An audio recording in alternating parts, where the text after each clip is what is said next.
तर पाडळी खुर्द गटातनं विश्वास पाटलांचे पुत्र सचिन पाटलांचा पराभव झालेला आहे। सध्याचा निकाल आपण पाहतोय। कोल्हापूर गोकुळचे माजी चेअरमन विश्वास पाटलांच्या मुलाचा पराभव झालाय। पाळदी खुर्द गटातून विश्वास पाटलांचे पुत्र सचिन पाटलांचा पराभव झालेला आहे। कोल्हापूरमधले अपडेट्स। गोकुळचे माजी चेअरमन विश्वास पाटलांच्या मुलाचा पराभव झालेला आहे।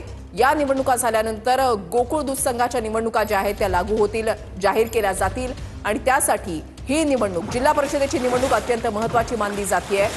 कोल्हापूरमधल्या आकडेवारीवर नजर टाकूयात। भाजप, शिवसेना आणि त्यासोबत दादांची राष्ट्रवादी 10 जागा, त्याच्यानंतर शरद पवारांच्या राष्ट्रवादीला खाते उघडता आलेलं नाहीये। काँग्रेसला सर्वाधिक 13 जागा या ठिकाणी कोल्हापूरमध्ये मिळालेल्या आहेत आणि ठाकरेंची शिवसेना ही फक्त 2 जागांवर आलेली आहे।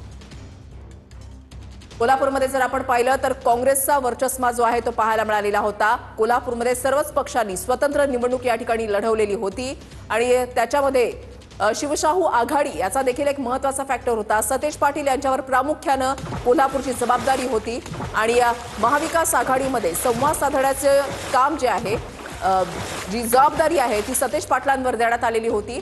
मात्र काँग्रेस आणि ठाकरेंच्या शिवसेनेमध्ये काही जागांवर मतभेद झाल्यामुळे ही आघाडी जी आहे ती होऊ शकली नाही। काँग्रेस या ठिकाणी सर्वाधिक जागा मिळवतीये, 13 जागा।